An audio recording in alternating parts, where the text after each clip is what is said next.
Interview in the News.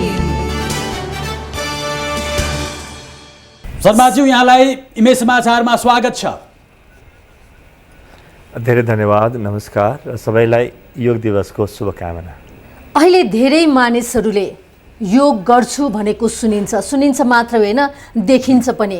वास्तवमा यो योग एक्सरसाइज मात्रै हो कि यसको छुट्टै महत्त्व र अर्थ छ?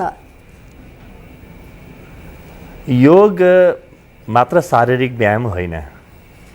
शारीरिक व्यायामबाट प्रारम्भ हुन्छ, तर बिस्तारै शरीर र मनको जोड, मन र हृदयको जोड, हृदय र चेतनाको जोड र चेतना र परमात्माको जोडसम्म योगले पुर्याउँछ। त्यसकारणले पहिलो कुरा त यो शारीरिक व्यायाम मात्रै होइन। दोस्रो कुरा, योग गर्छु भन्नु अर्धसत्य हो, किनभने योग पहिले बुझ्छु भन्नु पर्यो, त्यसपछि गर्छु, त्यसपछि म योगस्थ हुन्छु। तीनवटा चरणमा योग सम्पन्न हुन्छन्।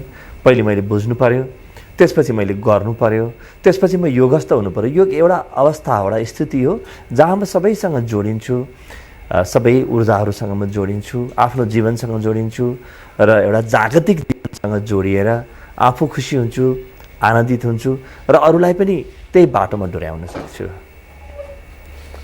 अब शर्माज्यू, अब अहिले चाहिँ मानिसहरू निकै व्यस्त छन्, दिनचर्या मानिसहरूको व्यस्त छ, भागदौड छ, चिन्ताले पनि मान्छेहरू ग्रस्त छ। यस्तो अवस्थामा चाहिँ यो योगले मानिसलाई चाहिँ कसरी सहयोग गर्न सक्छ? मानिसको स्थिति र परिस्थितिमा यसले के सुधार ल्याउन सक्छ? योगको मूल अवधारणा नै यही हो। मनुष्यको जीवनमा जुन दौडधुप छ, तनाव छ, अशान्ति छ, अव्यवस्था छ, अनिद्रा छ, कति समस्या छन् नि, ती सबै समस्याको समाधानको केन्द्रबिन्दुमा योग छ। जुनसुकै समस्या भनौँ न, हामीले शारीरिक समस्या भनौँ, मानसिक समस्या भनौँ, परिवारमा कलह भनौँ, त्यसै गरी मेरो जीवनमा म सफलतातिर गइरहेको छैन, मेरो जीवन एकदम अशान्त भइरहेको छ, यी सबै समस्याहरूको समाधानको केन्द्रबिन्दुमा योग रहेको हुनाले आजको मनुष्यलाई झन् बढी सान्दर्भिक हुँदै गयो। योगको सन्दर्भ त थाहा छैन कति हजार वर्ष अगाडि महर्षि हिरण्यगर्भले योगको प्रारम्भ गर्नुभएको हो, तर आज आएर त्यो योगको विधा झन् बढी सान्दर्भिक र झन् बढी सार्थक भएको छ र यी सबै समस्याहरूबाट हामीलाई मुक्ति दिन्छ। योगमा त्यो क्षमता छ। त्यो क्षमतालाई बुझेर त्यसका विधिहरू प्रयोग गऱ्यो भने योगले हामीलाई जीवनका सबै समस्याहरूबाट मुक्ति दिन्छ। शर्माजी, जस्तो कि अब योगको कुरा गर्नुपर्दा ध्यान पनि सँगसँगै आउँछ। योग र ध्यानमा के फरक छ? यहाँले भन्नुभयो अब व्यस्त जीवन छ, सबैजनालाई दुःख, चिन्ता र सधैँ सँगसँगै लैजानलाई गाह्रो पनि छ। अब योगले यसलाई अलिकति शान्त पार्छ पनि भन्नुभयो। ध्यान र योगमा के समानता र फरक छ? अत्यन्तै राम्रो प्रश्न गर्नुभयो। योगका विभिन्न आयामहरू छन्, योगका विभिन्न चरणहरू छन्। मुख्यतः महर्षि पतञ्जलिले अष्टाङ्ग योगको प्रस्तावना गर्नुभएको छ। त्यो 8वटा अङ्गतिर म जान्न, तर मुख्यतः योगमा 3वटा अङ्ग हुन्छन्। एउटा हो योगासन, अर्को हो प्राणायाम, अर्को हो ध्यान। योगासन यानि शरीरको लागि, त्यो चाहिँ योग त समग्र जीवनको लागि हो, तर योग आसन चाहिँ शरीरको लागि हुन्छ। त्यसपछि प्राणायाम, प्राणायाम चाहिँ शरीर पनि, मन पनि र हृदयको लागि पनि हो। र त्यसपछि ध्यान। योगासन, प्राणायाम पछि ध्यान अनिवार्य हुन्छ। हरेक पटक योग गर्दा गर्नुपर्ने हुन्छ। ध्यान के हो? जब म आफूमा फर्किन्छु र आफूभित्रको निर्विचार अवस्थामा, मेरा वृत्तिहरू जब चलिरहेका हुँदैनन्, विचार जब मसँग शान्त हुन्छ, त्यो अवस्थामा पुग्नु, आफूभित्रको मूल शान्तिको स्रोतमा पुग्नु, आफूभित्रको त्यो परम आनन्दको केन्द्रमा पुग्नु ध्यान हो। योगका अरू सबै अङ्गहरू, जति पनि हामी अङ्गहरू भन्छौँ, चाहे हामी यम, नियम, आसन, प्राणायाम, प्रत्याहार, धारणा भनौँ, यी सबै अङ्गहरू ध्यानसम्म जाने राजमार्ग हुन्, मूल बाटो हुन्। तर म ध्यानसम्म पुगिनँ, योग गर्छु भने म ध्यानसम्म पुगिनँ भने मैले योगलाई अङ्गीकार गरिनँ। पूर्ण योगले व्यक्तिलाई यी सबै चरणहरू पार गर्दै गर्दै अन्तमा ध्यानमा लैजान्छ र ध्यानस्थ बनाउँछ। अहिले अनुसन्धानले के देखाउँछ भने विशेष गरी 2015 को सेप्टेम्बरमा हार्वर्ड विश्वविद्यालयले गरेको ठुलो अनुसन्धानले के देखाउँछ भने योग र प्राणायाम ध्यान तीनवटै कुराको संयोजन भयो भने व्यक्तिको आयुसम्म 14 वर्षसम्म बढ्न सक्छ अरे।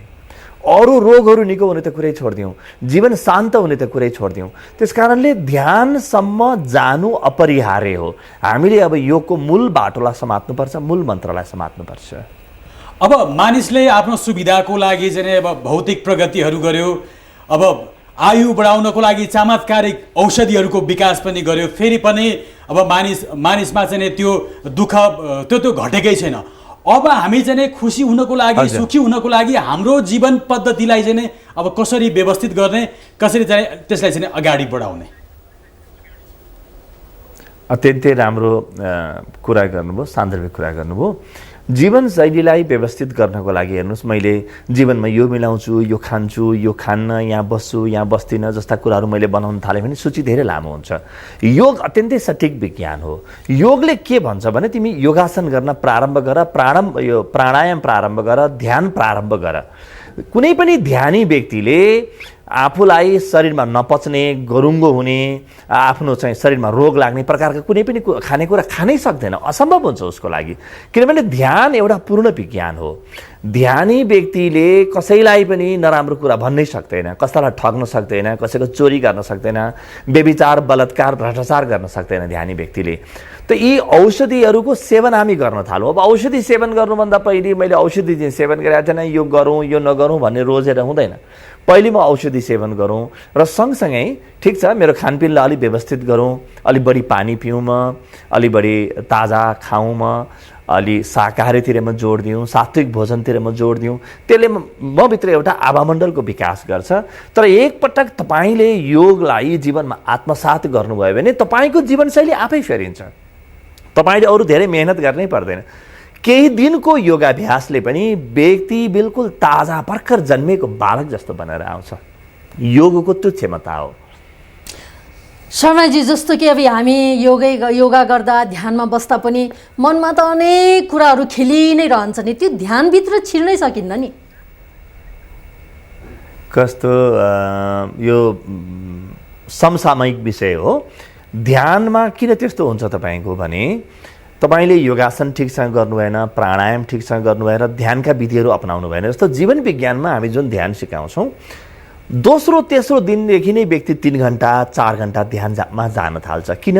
त्यसको विज्ञान छ के, नबुझिकन गर्नु हुँदैन। त्यही भएर मैले भने नि योगका चरणहरूमा हामीले अवलम्बन गर्नुपर्ने चरणहरूमा पहिले बुझ्ने, अनि गर्ने, अनि योगस्थ हुने, बुझ्ने, गर्ने, हुने, यी तीनवटा चरणहरूलाई हामीले ठिकसँग बुझौँ। जस्तो यहाँले भन्नुभयो नि कि मलाई चाहिँ विचारहरू धेरै बढी सताउँछन्। विचारले किन बढी सताउँछन्? विचारबाट मुक्त हुने तरिका के हो? एक त विचारप्रति तटस्थ रहने हो, विचार आउँछन् जान्छन् तिनप्रति तटस्थ रहने हो। तर त्योभन्दा पनि गहिरो ध्यानभन्दा अगाडिको चरण हुन्छ एउटा धारणा। त्यो धारणाको ठिकसँग प्रयोग गरेँ मैले र प्राणायामका विधिहरूलाई ठिक प्रयोग गरेँ भने मलाई अनियन्त्रित विचारले मेरो आफ्नो जिम्मामा भएका, मेरो स्वामित्वमा रहेका बाहेकका कुनै पनि विचारले मलाई सताउनै सक्दैनन्। विचारको स्विच हुन्छ एउटा, विचारलाई स्विच अन गर्न, स्विच अफ गर्न सकिन्छ। ध्यानले त्यो सिकाउँछ, ध्यानको विज्ञानमा पर्छ यो। त्यस कारणले म बार भन्छु नि पूर्ण योग गरौँ, जहाँ मेरा विचारका तरङ्गहरू पनि शान्त हुन्, चित्त पनि वृत्तिहरूबाट मुक्त होस् र अत्यन्तै शान्त भएर मैले आफ्नो जीवन निर्वाह गर्न सकूँ। त्यसको लागि केही शुल्कै लाग्दैन। हेर्नुहोस् त, योगमा के शुल्क लाग्छ? आफैले गर्ने हो। शर्माज्यू, हामीलाई समय दिनुभयो, यसको लागि यहाँलाई धेरै धेरै धन्यवाद। मेरो पनि यहाँलाई धन्यवाद र यहाँ सबैलाई शुभकामना अनि बधाई। Interview in the News.